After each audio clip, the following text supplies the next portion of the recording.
A lot of niggas that rap that drill shit don't really drill shit, bro. They don't. They say they spinning through the floors. I don't know where they spinning. They getting lost. Choos, GDK, nigga. We invented all that shit, nigga. 6 straight K, all that shit. 6 straight toast. They know who invented that. With that takedown of accused gang members in Brooklyn, 21 arrests and what's been called a reign of terror that left 2 people dead and 4 others hurt. And the 2 street gangs that I'm referring to in this case are called Woo and Cho. They're actually umbrella groups. Each consists of a number of other loosely affiliated gangs that work together. They come together basically to fight each other. Alright, what's up everybody? We gotta talk about the Brooklyn drill scene that's been heating up. Everybody knows the Woo because of Pop Smoke and the rise of Fabio Foreign, who's been on XXL. To fans, the Woo is a rap collective, but in Brooklyn, it's one half of this brutal war for territory that's been going on between the Woos and the Choos. And this has been escalating so much that 2 weeks before Pop Smoke was killed, NYPD took down 34 Woo and Cho members in Brooklyn after following them for 2 years and building a case. They cleaned house. Now with Pop Smoke and Fabio, the Woos managed to take control of the music scene in New York. The brand was getting worldwide recognition. A lot of the A&Rs at the labels from Brooklyn had direct ties to the Woo, and it got to the point that even the biggest Cho rappers, when they were invited to radio stations, were forced to rap over Woo beats. Brooklyn, we in Brooklyn. I see how Flex playing. Oh! You know who run this shit though? Big GD shit, word. But with Pop Smoke's murder, the playing field evens out. The Choos are getting more and more disrespectful as they grow in numbers. You got people like Coach the Ghost, who's Pop Smoke's direct rival, signing to Gucci Mane immediately after Pop Smoke was killed, releasing diss tracks poking fun at his death, with Woo rappers sending shots back at him, burning Cho flags and fitteds in their music videos, basically as a declaration of war. Bitch, I am not full. Fuck coach, bitch, I drop Cho. Chevy bread, I'm the top zone. All this has made for a violent year in New York, with the last couple months escalating during the pandemic. Shootings doubled and murders are up by 50%. Now, we're gonna get into all this, but before we do, check out my song of the day. This is my guy Millie's. Let's go. Racked up in my city, I feel like the mayor. Cause I could tell them boys chill, I could tell them slayer. Drink plug in the south, we met him in Decatur. Ballin' in Florida, I feel like a gator. Pink Molly look like salt from the Himalayas. Dior runners all summer, I got different flavors. Blanca Lotto so loud that it could wake the neighbors. Since Corona, when we count, we lights all the paper. Do me a favor, never do me no favors. Everybody on my team pull felonious capers. Alright, right now, if you want to rap in New York, you got to attach yourself to one of the larger movements that's going on in the city. That's either Woo or Cho, and they do not get along. It's 2 umbrella groups with different sets from different gangs in them, and they've been at war for several years now. Lots of viral videos of people getting run up on, shootings in traffic, stabbings, and of course, diss tracks over drill beats. Only in New York can you have Fabio Foreign, a Crip, surrounded by Bloods, yelling GDK in a music video. Fabio, they don't know if they started, we yoga retarded, we still in that gang shit. And you know that's one thing we don't play, cause we your GDK if you fully your brain split. Now the Woos heavily outnumber the Choos in Brooklyn, and it's all happening in Brooklyn. Brooklyn's a big borough, it's got a lot of different neighborhoods with different factions controlling them. For example, Canarsie, that's the Floss, that's where Pop Smoke is from. Big Crip Zone. Bed-Stuy, that's Blood territory. Flatbush, that's a whole mixture. It's got Crips, Bloods, and Gangster Disciples. And the Gangster Disciples are basically against everybody. GDs in Brooklyn, Evansville, niggas started top ops, you feel what I'm saying? We got a lot of drama with it, you know what I'm saying? So with that being said, it's like, people took that term and utilizing their own way, so calling themselves big ops. I never heard of this shit before, you feel me, bro? They're small in numbers, they stick together. Essentially, they make up like 90% of the Cho movement, with a sprinkle of Crips and Bloods in there. See, gang affiliation really doesn't mean anything in New York, because the Woos are made up of Bloods and Crips, and their main beef is basically against GDs. It's Fabio Foreign, Mr. Husbands Ever, Big GDK, Top 9, Die Twirl, shooting everything, spinning, nigga, you know what time you. Now, the Ebbsfield Apartments in Brooklyn is like the stronghold for the GDs. It's been controlled and operated by them for a long time, at least since the early 90s. They are direct descendants of the Gangster Disciples out of Chicago. Their leader was taken down in 2012 and sentenced to 20 years for racketeering, attempt murders, and gun raps. His crew was notorious for armed robberies. They did setups through Craigslist, and of course, shooting at rivals, one of their biggest being GS9. Spells, Wu K, folk shit, nigga. Remember what Bobby Smurda? He rode down the one-way. Niggas remember what Bobby Smurda did? He drove down the one-way. Free the real looks, free GS9, bitch. But say this though. Y'all niggas is pussy, free GS9. Those are the Ebbsfield apartments, and some of the younger GDs jokingly saying free GS9, who they were in a big war with since 2009. Around 2014, GS9 and Bobby Shmurda was the single biggest act in the country. He was the hottest artist in the city, taking over the airwaves. But with all that popularity, it's impossible not to draw attention to the shit that your crew is doing. And fans were oblivious. They had no idea what was going on behind the scenes. The New York police created a rap task force called the Enterprise Operations Unit. It's the same one that took down 6ix9ine, Shotty, and Treyway, who, with the 9 Trey Bloods, were affiliated with Wu. 6ix9ine, of course, was the pivotal witness who turned state in that case, brought down everybody. They also had wiretaps and informants in place for years gathering intel. The rap task force also took down GS9 and Bobby Shmurda several years back in a very public case with like a 63-page indictment. There were phone taps, informants, guns and drug possession,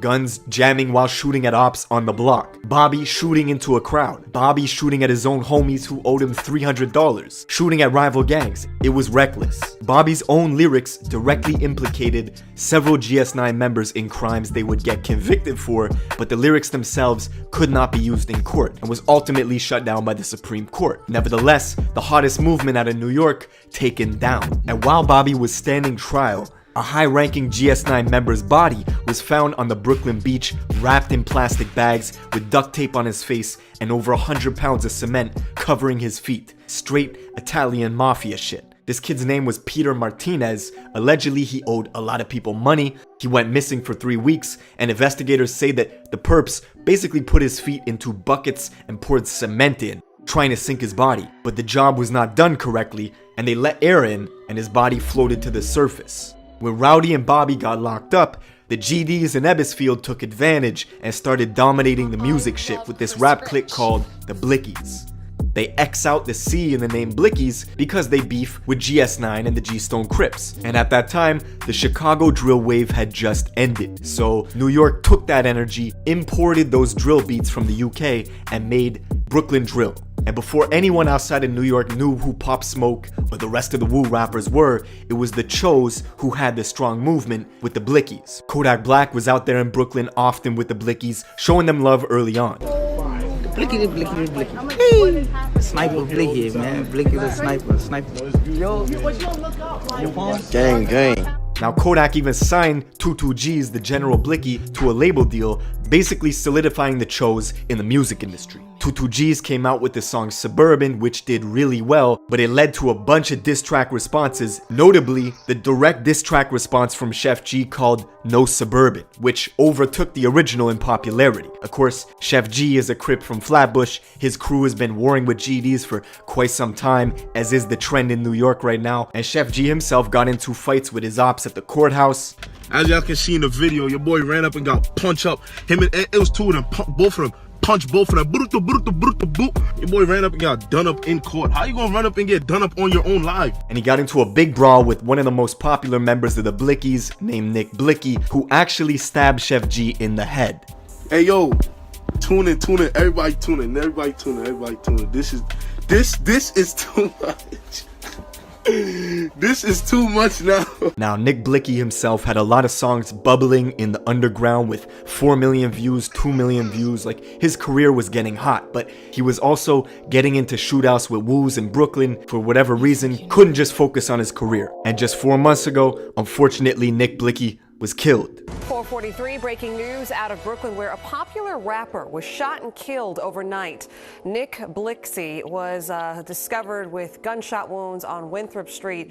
Tributes poured in from the hip-hop world on social media for the Jamaican-American artist. Just hours after he posted to IG that he was dropping his first official tape in June, he got shot in the upper body and in the ass with a shotgun 7 times. And the video of his body just laying in the streets of Brooklyn, surrounded by police, it's tragic. It all happened 4 blocks away from where he lived in Flatbush. Immediately, the Woos took to social media to clown his death. Rest in peace, Nick Blicky. who just got killed. Yeah, man, shit is crazy. And then now guys is online laughing at each other's death. Like, this shit is not cool, man. Like we shouldn't be laughing and talking about dancing on each other's graves. These are rappers that are from the same borough too. Like this shit is ridiculous, man. Of course, the NYPD monitored everything people were saying on socials. Quote, without question, these are people of interest to us, right? That's directly from the NYPD because they watch everything. And the very next day, Wu neighborhoods like in Brownsville, Canarsie, and Flatbush were targeted for retaliation by the GDs. It was 3 days in a row of violence. 3 Wu members were killed in that week alone. See, Nick Blicky was beloved, right? He had a pretty big following.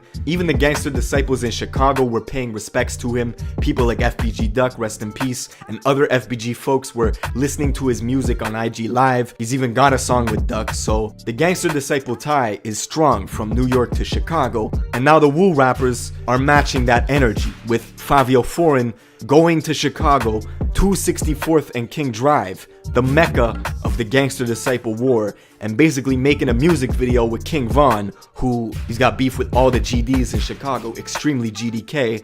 Love it here. Oh shit, GDK, I like GK heaven. Now, as for the future of Brooklyn drill, Pop Smoke is still one of the highest selling artists in America. He's the face of the drill movement even after his passing. Fabio is next in line, but he's got big boots to fill with Pop Smoke's legacy. The fact that his car got shot up a couple months ago in Atlanta is not good news. This year, Bobby Shmurda was supposed to touch ground in December, after 6 years being behind bars, but his parole was denied. Unfortunately, he will not be coming home until 2021. Now, the Choos are still applying pressure, but recently had a big internal drama with Coach the Ghost disowning one of their top rappers, MV Kane, saying he can no longer be GD. The poison is eliminated from the tree. Anybody that's GDK, it's none of that. It's none of that. It's no, you're not playing no GDK games, nowhere. You're not tolerate disrespect. So he's no longer GD, but let us know what's the facts. Let us know. Basically, Kane's been out in Atlanta. His hotel room got robbed, his Instagram hacked, YouTube took down all his music with millions and millions of views, deleted, and the hackers, when they got his Instagram, they put up a bunch of disrespectful stuff towards GDs. I don't think that's why he got kicked out of the Choos, but people were saying he was causing too much beef, too much drama, so they disowned him. But yeah, man, that's the Brooklyn drill scene. Let me know in the comments what you guys want me to cover next. If you're new, make sure you subscribe with notifications on, and I will see you in the next one.